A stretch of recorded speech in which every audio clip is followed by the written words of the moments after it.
Hello friends, आज आम discussion करवा ब्रेन स्ट्रोक बा पक्षाघात विषय में। ब्रेन स्ट्रोक हूँ मोस्ट कॉमन न्यूरोलॉजिकल डिजीज जेटा कि मैक्सिमम डिसेबिलिटी और मोर्टालिटी कारण।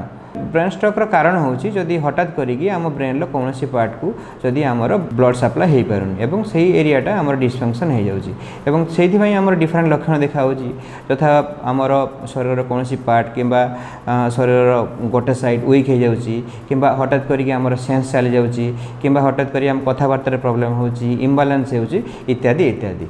एवं ये ब्रेन स्ट्रोकटा हूँ दुई टाइप गोटे हूँ हिमोरेजिक स्ट्रोक आउ गोटे हूँ इस्केमिक स्ट्रोक। हिमोरेजिक स्ट्रोक केतबेले हूँ जितेबाला आमर कौन कारण जदि आमर ब्रेन जो ब्लड वेसल्स गुड़ा जदि फाटीगला एवं ताद्वारा कि आमर ब्लडटा जमा होगला ब्रेन भितर। एवं इस्केमिक स्ट्रोक केतबेले देखा जदि कौन कारण जो आमर जो ब्लड वेसल्स अच्छी सेटा जदि किसी क्लट ताकू बंद करदेला कि कौन कारण फैट डिपोजिट सेटा बंद होगला ताको इस्केमिक स्ट्रोक बोली कहता।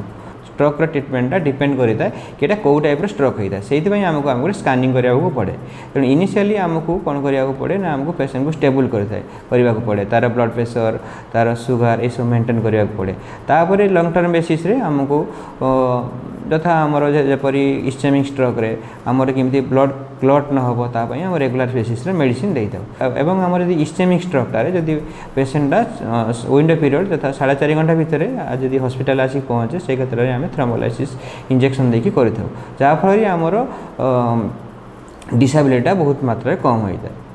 तेणु स्ट्रोक बहुत इंपोर्टेंट हो जो पेशेंटा घर को डिस्चार्ज होते आम तार प्रॉपर केयर नवा उचित रेगुलर डॉक्टर फॉलोअप ता सहित आमर तार फिजियोथेरापी तार मेंटल सपोर्ट तार एडिक्वेट न्यूट्रिशन तार फाइनेंशियल सपोर्ट ये सब दरकार।